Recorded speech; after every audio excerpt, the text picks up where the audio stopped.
Muito bem, chegamos então à terceira fase da dosimetria da pena.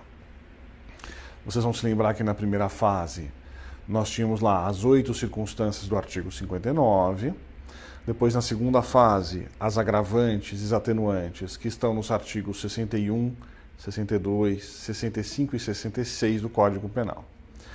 Vocês também vão se lembrar que ao final desta fase a pena não pode ficar nem menor do que a mínima, nem maior do que a máxima. Inclusive, isso foi sumulado pelo STJ, súmula 231.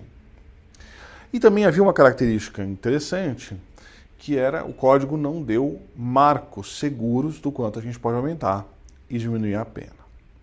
Na terceira fase, esses problemas se dissipam.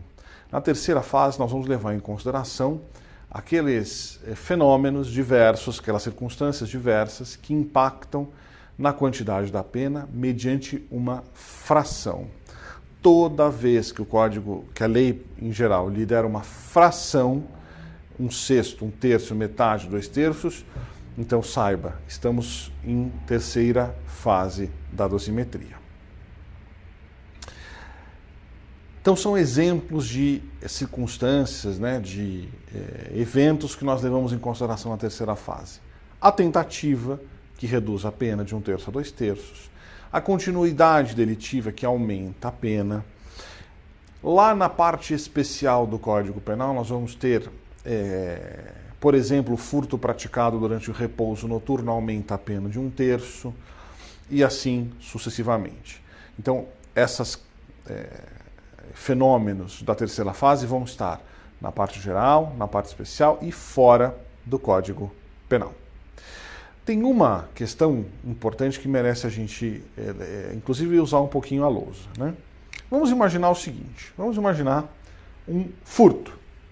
Vamos imaginar um furto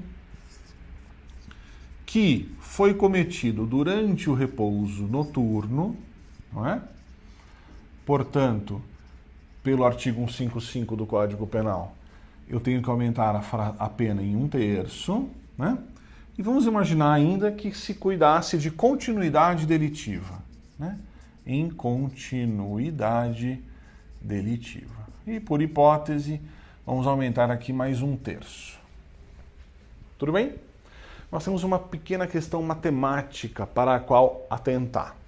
Vamos imaginar que ao final das primeira e segunda fases, o juiz fixou a pena em 1 ano e 6 meses. Bom, quanto que é 1/3 de 1 ano e 6 meses? 6 meses.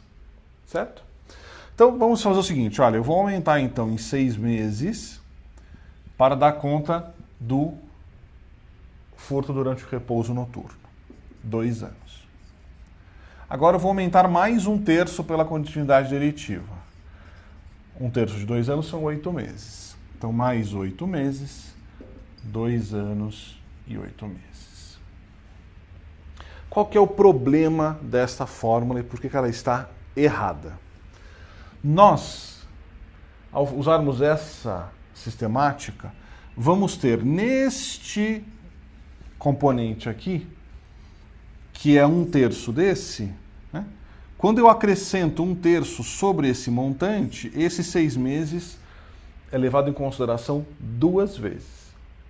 Então você aumenta em cima do aumento. Isso não pode acontecer. Qual é a alternativa, então? Para vocês verem como faz diferença. Eu pego lá 1 ano e 6 meses, mais 1/3 6 meses, mais 1/3 6 meses, e não em cascata.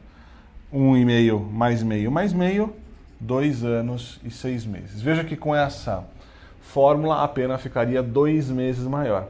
Justamente esse 1/3 em cima dos 6 meses.